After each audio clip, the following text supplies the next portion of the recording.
إن الحمد لله نحمده ونستعينه ونستغفره ونعوذ بالله من شرور أنفسنا ومن سيئات أعمالنا من يهده الله فلا مضل له ومن يضلل فلا هادي له أشهد أن لا إله إلا الله وحده لا شريك له وأشهد أن محمدا عبده ورسوله صلى الله عليه وعلى آله وصحبه وسلم تسليما كثيرا إلى يوم الدين يا أيها الذين آمنوا اتقوا الله حق تقاته ولا تموتن إلا وأنتم مسلمون يا أيها الناس اتقوا ربكم الذي خلقكم من نفس واحدة وخلق منها زوجها وبث منهما رجالا كثيرا ونساء واتقوا الله الذي تساءلون به والأرحام إن الله كان عليكم رقيبا أما بعد Allahun e falenderojmë për madhërisë e tij, për kulemi dhe dorëzohemi. Nga ai falje ndihmë dhe mbështetje kërkojmë.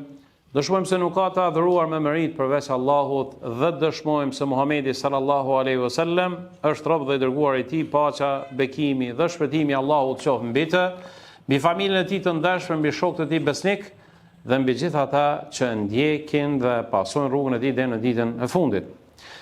O ju besimtar, keni frikë Zotin xhaleshanuhu dhe kryeni obligimet e tij, keni frikë Zotin xhaleshanuhu dhe braktisni ndalesat e tij, e kështu jetoni si musliman deri në vdekje. Të nderuar vëllezër dhe motra besimtar, jemi duke folur që dy hutbe në lidhje me dispozitën e martesës, nxitja për të martuar, e kemi kuptuar mirësitë të cilat i ka martesa, dobitë e saj e kështu me radhë. Në hutben e kaluar kemi folur se cila është zgjedhja më e mirë që duhet ta bëjë djali apo vajza para se ta marrin vendimin për të martuar. Kënd duhet ta zgjedhin? Dhe kemi përmendur duke u bazuar në fjalët e Muhamedit alayhi salatu wasalam se Muhamedi alayhi salatu wasalam ka qenë shumë i kujdesshëm të na udhëzojë neve, të na sugjerojë neve, të na inkurajojë që ta zgjedhim atë vajzë e cila anon aspekti fetar më shumë se sa ana materiale dhe ana bukurisë, e po ashtu edhe tek djali që është një djalë i devotshëm dhe një djalë i cili ka moral të mirë. Andaj kemi kuptuar se feja gjithmonë i jep e përsi asaj e cila është fisnike dhe asaj e cila shpije në jetë gjatësi, para se asaj e cila është shkurtpamse për thjesht që njeriu të mashtrohet me statusin e saj apo me bukurinë e saj e kështu me radhë.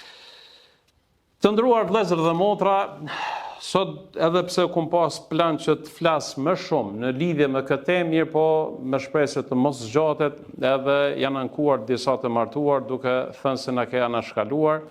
Mirë po ju përgëzoj se shariati i Zotit xhaleshanu shumë i madh, është shumë i gjonë dhe ka bos zgjidhje edhe për ata të cilët janë të martuar. Edhe diçka që është një lajm i mirë është se gjatë kësaj jave elhamdullah për Zotin xhaleshanu i kemi pas dy fejesa, dhash Zoti xhaleshanu që të shtohen sa më shumë, e dhash Zoti xhaleshanu që t'i begatoj të rit dhe të reja tona, e dhashtë Allahu subhanahu wa taala që të vedisohen dhe ta kryjnë këtë obligim të jetës së tyre sa më mirë, sa më shpejt dhe sa më parë, dhe që t'jenë njerëz besimtar aktiv në shoqërinë tonë, duke qenë ata të cilët vazhdimisht i praktikojnë ligjet e Zotit xhaleshanuhu dhe duke u martuar e bëjmë një shoqëni produktive, duke u martuar pastaj duke shtuar fëmijë dhe kështu me lejen e Zotit xhaleshanuhu e garantojmë një të ardhme të mirë të vendit dhe të shoqërisë tonë. Të nderuar vëllezër dhe motra, jemi tek pra sot do ta përfundojmë këtë temë, pasi që një djalë ka vendosur që të martohet me një vajzë apo pasi që një vajzë ka vendosur që të martohet me një djalë, andaj themi se mënyra se si e organizon fejesën apo martesën janë çështje teknike të cilat kanë të bëjnë më shumë me traditën e një familje apo me traditën e një komuniteti të caktuar, ose me traditën e një qyteti të caktuar. E që kur jemi tek traditat, vëllezër dhe motra besimtar, duhet ta kemi të qartë se çdo traditë e cila nuk vjen ndesh me parimet e fesë, është mirë që të ruhet, është mirë që të zbatohet dhe është mirë që të praktikohet. Ndërsa ato tradita të cilat vinë në kundërshtim me qëllimet e fesë, atëherë ato tradita, domethënë, nuk duhet të përfilen. Me qëllim që lidhja e djalit me vajzën të jetë lidhje e halalit dhe të jetë lidhje legjitime, pra me qëllim që të bëhet halal dhe të bëhet e lejushme, ndaj asaj që është jo halal, pra është haram dhe është ndaluar, atëherë themi se e ndan një vi shumë e hollë. Andaj për këtë arsye, me qëllim që djali dhe vajza ta kenë lidhjen e tyre halal, pra ta kenë legjitime, duhet ta kuptojmë se kjo lidhje i ka disa kushte. E ndër kushtet që e bën lidhjen e martesës, pra halal, e bën të legjitimshme, janë këto siç do t'i cekim më poshtë. E para, duhet me qenë pëlqimi i dyanshëm. Domethënë duhet martesa me ndodh me vullnet të lirë, me vullnet të plotë. Nuk ka të drejtë askush t'ja imponoj vajzës që të martohet me zor. Dhe kjo është ndaluar. Pra nëse një vajzë martohet si pasojë e presionit që ja kanë bërë familja apo rrethi, atëherë themi se kjo martesë nuk është e legjitimshme. Andaj mund të themi se edhe nuk është ndoshta halal. Andaj duhet me qenë pëlqimi i dyanshëm nga djali edhe nga vajza. Kushti i dytë vllazën, duhet me qenë miratimi i kujdestarit të vajzës. Do të me qenë miratimi i kujdestarit të vajzës. E kujdestari i vajzës mundet me qenë prindi i saj, mundet me qenë gjyshi i saj, vllau i saj, apo nëse nuk janë këta, atëherë patjetër vajza duhet me pas një kujdestar, qoftë edhe nëse është personi fizik, siç janë, domethënë personi juridik, siç është gjykatësi, apo siç është kadeu, apo siç është personat zyrtar, të cilët janë të autorizuar, apo ndonjë imam e kështu të me radhë. Andaj patjetër vajza duhet me pas një kujdestar që e jep pëlqimin për martesën e saj, me kusht nëse vajza pra është beqaresh. Ndërsa nëse është e vej, apo nëse është e divorcuar, apo nëse i ka vdekur burri e kështu të me radhë, atëherë ka të drejtë gruaja që ta martoj, domethënë veten edhe pa pëlqimin e kujdestarit të saj. Kushti i tretë vllazën dhe motra që duhet ta kemi parasysh, nuk duhet të ketë ndonjë pengesë që pengon lidhjen e martesës së këtyre dy të rive. E cilat janë pengesat? Për shembull, nuk kemi të drejtë të martojmë një grua e cila është e martuar. Nuk kemi të drejtë të martohemi me një grua e cila është në ciklin menstrual, apo është shtatzan me një burr para prak për shembull. Nuk kemi të drejtë të martohemi me atë grua që kemi lidhje gjaku, lidhje çumshti apo lidhje miqësie. Nuk kemi të drejtë të martohemi për shembull me vajzën, me motrën, me vajzën e vllaut, e kështu të me radhë. Janë këto çështje të cilat i sqarojnë, domethënë i sqarojnë rregullat fetare. Pra nuk duhet me pas ndonjë pengesë që pengon, domethënë atë vajzë apo atë grua që ta lidh një martesë të re. Dhe e katërta, prej kushteve të martesës, me qëllim që martesa me qenë legjitime, duhet patjetër me ndodh akti i martesës apo kontrata martesës në prezencën e dëshmitarëve. Patjetër domethënë duhet me qenë dy dëshmitar. Pra nëse janë parasysh këto katër kushte, atëherë themi se kjo është martesë e halalit. Pra kjo është martesë legjitime fetare. Dhe pastaj ka të drejtë që të vetmohet djali me vajzën. Para këtyre katër kushteve nuk ka të drejtë, domethënë që të vetmohet djali me vajzën, dhe themi se këto pra e bën një lidhje halal dhe mos ekzistenca e këtyre apo njëra prej tyreve e bën domethënë atë lidhje që është ndaluar dhe është haram. Gjithashtu të ndrullazën dhe motra, duhet çdo i ri me pas parasysh se janë disa dispozita fetare që pastaj këto e plotsojnë edhe më shumë martesën, edhe bën një lidhje shumë stabile dhe bën një lidhje domethënë të qëndrueshme, që ulemaja apo fuqahaja e përmendin si el-huquq wal-wajibat, apo më shumë fokuson tek obligimet e ndërsjellta apo detyrat të cilat i ka burri ndaj gruas, gruaja ndaj burrit, apo edhe ato obligime të cilat janë obligime reciproke. Pra me qëllim që të kemi jetëgjatësi në lidhjen martesore të një çifti të martuar, shariati ka caktuar disa detyrime për burrin që i ka ndaj gruas dhe ndaj gruas që i ka për burrin, edhe disa detyrime të cilat janë të ndërsjellta. Cilat janë detyrimet, pra burrit detyrohet t'i siguroj bashkëshortes apo gruas së tij këto. Nëni e ka për detyrë që t'i siguroj gjithë jetën ushqim. e ka për detyrë që t'i sigurojë veshëmbathje dhe e ka për detyrë që t'i sigurojë gjithmonë strehim, gjithmonë flasim në bazë të rrethanave dhe në bazë të mundësive dhe në bazë të traditave të një vendi të caktuar. Prej obligimeve apo prej detyrimeve të burrit ndaj gruas së tij është që t'ia caktojë mehrin. Pra mehri është një obligim financiar që ka për detyrë burri t'ia jap bashkëshortes së tij. Pra shumë në vlera apo në diçka të patundshme apo diçka që është para, ari apo diçka që ka vlerë. Dhe prej detyrimeve të burrit ndaj gruas së tij është që ta trajtoj me një sjellje shumë të mirë, me një sjellje të mëshirës, të dashurisë, të butësisë, dhe kjo duhet të vazhdoj gjithë jetën sa ata janë së bashku. Pastaj i kemi detyrimet e gruas ndaj bashkëshortit të saj. Prej detyrimeve të gruas ndaj bashkëshortit të saj është që t'i bindet gjithmonë burrit në gjërat të cilat janë të lejuara. Pra bashkëshortja e ka obligim që t'i bindet burrit të saj për gjërat të cilat janë të lejuara. Është një parim fetar që ne këto duhet ta dimë që të gjithë. La ta'ata li makhluqi fi ma'siyatil khaliq. Nuk respektohet krijesa nëse urdhri i krijesës vjen në kundërshtim me urdhrin e Allahut subhanahu wa taala.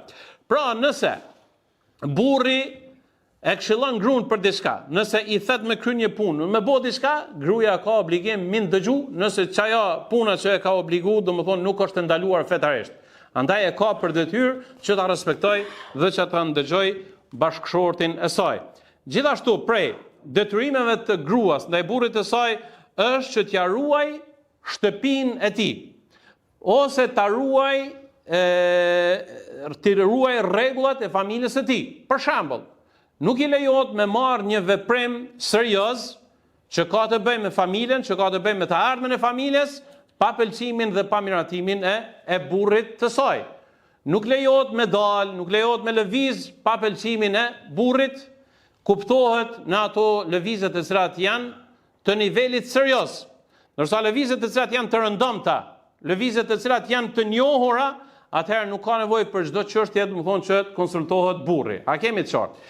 Edhe e treta është gruaja e ka për detyrë që t'ia ruaj bashkëshortit të saj, t'ia ruaj fshëtësitë e tij dhe fshëtësitë e familjes së tij, që kanë të bëjnë me çështjen e shëndetit, që kanë të bëjnë me çështjen e pasurisë, që kanë të bëjnë me çështjen e moralit e kështu me radhë. Andaj këto janë detyrat të cilat bashkëshortja i ka ndaj burrit të saj. Dhe jemi tek niveli i tretë, cilat janë detyrimet e përbashkëta midis bashkëshortëve. Me qëllim që të jetë një bashkëjetesë e gjatë dhe të në pafundësi, andaj duhet të ketë respekt të ndërsjellët, e respekti ndërsjellët vëllezër dhe motra kuptojeni se ndërtohet në bazë të mëshirës dhe në bazë të dashurisë, ashtu siç ka thënë Allahu subhanahu wa taala në surën Rum, wa min ayati an khalaqa lakum azwajan litaskunu ilayha. Thot prej shenjave të Zotit xhaleshanu është se Allahu ka bërë bashkëshorte që ju ta gjeni qetësinë të këto. Dhe pastaj ajeti është wa ja'ala bainakum mawadda wa rahma. Thot dhe Allahu ka bërë mes jush që të keni mëshirë dhe që të keni dashuri të ndërsjellë. Andaj kjo mëshira dhe dashuria reciproke duhet me ekzistuar gjatë gjithë jetës. Dhe e dyta është që në mënyrë paralele apo së bashku të kujdesen që secili prej bashkëshortëve ta jep kontributin për ndërtimin e një familje të shëndosh, e që këtu kemi të bëjmë pastaj nëse Zoti xhaleshanu të ka nderuar me fëmijë, nëse Zoti të ka gëzuar me fëmijë, nëse Allahu të ka jap dhuratë, andaj së bashku duhet që ti edukoni fëmijët në frymën islame, në frymën e Zotit xhaleshanu dhe në traditën e Muhamedit sallallahu alaihi wasallam. Të nderuar vëllezër dhe motra, kisha këshillu, kisha porositur, përderisa nëse dikush don më marr, don më pajis me lejen e kerrit për shembull, patjetër duhet më shkon në autoshkollë edhe me ndjek një kurs të caktuar. Duhet para instruktorit me mësu çysh vozitet kerri, duhet me mësu rregulla e komunikacionit, andaj ja vlen që çdo djalë i ri dhe çdo vajzë e re, para se mi marr vendimin e martesës, spaku duhet mi ditë disa rregulla të martesës. Duhet mu pajis me kulturë të përgjithshëm që kemi të bëjmë me menaxhimin e familjes. për shkak se është një çështje madhore. Është një çështje e cila ka të bëjë me jetën tonë, ka të bëjë me adhurimet tona dhe ka të bëjë me të ardhmen e fëmijëve tonë. Andaj duhet të jemi shumë të matër, duhet të jemi shumë të kujdesshëm. Dëgjoni se çka ka thënë Muhamedi sallallahu alaihi wasallam, dëgjoni se çka ka thënë Allahu te barekuhu teala. Wa ashiruhunna bil ma'ruf fa in karihtumuhunna fa asa an takrahu shay'an wa yaj'al Allahu fihi khayran kathira. Thot jetoni me bashkëshortet tuaja bil ma'ruf. El ma'ruf do të thot me mirësi. Pra jetoni me mirësi. Fa in karihtumuhunna shay'an.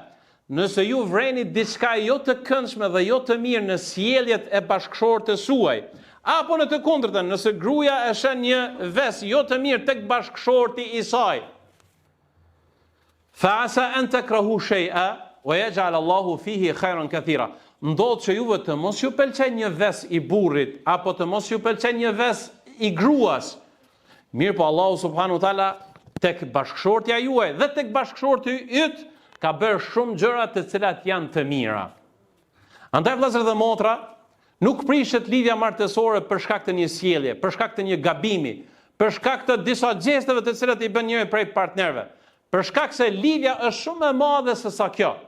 Andaj, me qëllim që ta kemi një jetë stabile, me qëllim që ta kemi një jetë plot harmoni, plot dashuri, plot vullnet, plot entuziazëm dhe plot mirësi, patjetër ulemaja që kanë folë për këtë temë i kanë përmend dy komponente. Thet me qëllim që jeta bashkëshortore të zgjatë deri në pafundësi, atëherë duhet të ketë respekt ndaj njëri tjetrit. Duhet të respektohet gruaja, duhet të respektohet burri, duhet të pas respekt ndërsjellë. Edhe e dyta, komponenti i dytë, duhet at-taghaful. Taghaful dietarët e kanë për qëllim që duhet shumë gjëra mi anashkalu. Mes më marrë me disa detaje, mes më marrë me disa çështje të imta, mes më marrë me disa çështje të vogla. Përmendet një rast, janë kënë dy shok. Edhe njëri prej tyre është martu me një vajzë që e ka njohur një kohë gjatë. Edhe pasave ky shoku e ka pyet këtë vllahun e vet, këtë shokun e vet. Thotë çu ki punë me gruan, çu ka shkon jo, thotë jemi nda me gruan. Thotë pse? Thotë për shkak se një ditë s'm ka qit kryp e nxjellt mjaftueshëm, thotë edhe na nda. Thotë çyrlla, thotë për pak kryp thotë e prishet thotë martesën. Thotë nuk është në pyetje të kripa. Thotë mirë po, thotë gruaja ime më ka ankuar sa herë. Se thotë unë kum pas një gjest jo të mirë. Thotë sa herë që ajo ka bën një gjell, sa herë që ka gatuar diçka, sa herë që ka bën diçka, thotë unë tona herët ju mundu mja krahasu me nonën teme, me motrën teme, me hallat e mia, me tezet e mia. Për shembull, i kum thonë çfarë gjelle bën nona, çfarë buke, çfarë çysh i bën punë halla, çysh i bën punë motra, të saqë i kum shkaktuar neveria saj. Edhe është drejt plotësisht vajzat apo nuset në këtë aspekt me një veten domethënë shumë në siklet. Andaj nuk është patjetër raportet martësore nuk janë sikur se rregullat e matematikës vllazën dhe motra. Nuk janë asnjëherë në raportin e krahasimit, për shkak se ajo është personalitet i vet, domethënë ka personalitetin e vet, edhe burri ka personalitetin e vet, duhet me pas përshtatshmëri. Duhet me përshtat burri gruas, gruaja burrit, edhe kështu duhet me ndërtu një jetë plot dashuri, një jetë plot mëshirë dhe një jetë plot begati të shumta të Zotit xhaleshanu. Gruaja mirë është dhuratë e Zotit, burri mirë është dhuratë e Zotit. Andaj këto dhurata duhet mi rujt, duhet mi konsideruar si diçka madhore. La in shakartum la azidannakum. Thot Allahu te barekuhu, nëse ju jeni mirënjohës ndaj Zotit për të mijat që ju ka japën, këtë rast gruaja dhe burri janë prej mirësive më të mëdha, Zoti do t'ju shtojë mirësi të shumta nga ana e tij. Dhash Zoti xhaleshanu që Allahu të na sjell begati në jetën tonë familjare. Zoti xhaleshanu të bëjë që mes bashkëshortëve të ketë dashuri, e të ketë mëshirë, e të ketë mirëkuptim, e që Zoti xhaleshanu t'i begatoj të rit dhe të reja tonë, t'i begatoj të martuarit tonë dhe t'ju jep begati, t'ju jep evlad të hajrit të dobishëm, t'ju jep mirësi të shumta nga Zoti xhaleshanu që mirësitë dhe dobitë e martesës padyshim se janë të shumta. Mjafton që djalë i ri dhe vajza re duhet sa më parë ta marrin këtë vendim që është interesi të tyre, është interesi të familjes së tyre, e padyshim se është edhe interes i ummetit i muslimanëve për shkak se na ka thënë Muhamedi sallallahu alaihi wasallam, martohuni me ato vajza që ju duan dhe martoni me ato vajza që lindin për shkak se inni mukathirun bikum al-umam yawm al-qiyamah, unë do të mburrna me juve në ditën kur ne do të dalim para Zotit xhaleshanu, alhamdulillahi rabbil alamin.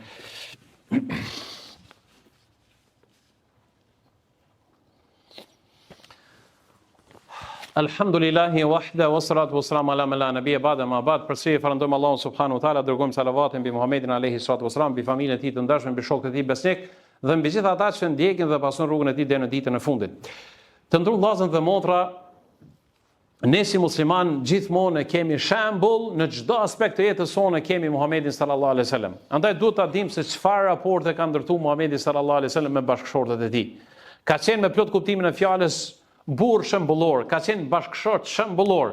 Andaj ja vlen që ne ta shfletojmë, që ta lexojmë sa më shumë biografinë e Muhamedit sallallahu alaihi wasallam. Sa ka qenë bujar Resulullah sallallahu alaihi wasallam me bashkëshortët e tij.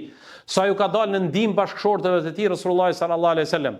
Sa që e kanë përshkruar gratë e Muhamedit alaihi wasallam, e kanë përshkruar Muhamedit alaihi wasallam dhe kanë thonë kështu, thëtë Resulullah sallallahu alaihi wasallam është marrë me çështje madhore, ka prit delegacione të ndryshme në xhaminë e tij.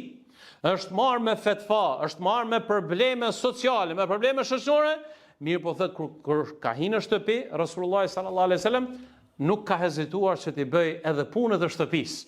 E shohim se Muhamedi alayhis salam në shtëpi dhe ka gatuar. Ju kanë ndihmuar bashkëshortëve të tij. E shohim se Aisha radhiyallahu ta'ala anha e përmendet edhe e ka qepur teshat Resulullah sallallahu alaihi wasallam. Ky ka qenë pra Resulullah alayhis salam që ka qenë shembull dhe ka qenë modeli më i mirë se si duhet të jetë një burr, se si duhet të jetë një i martuar, se si duhet të jetë një krye familjar.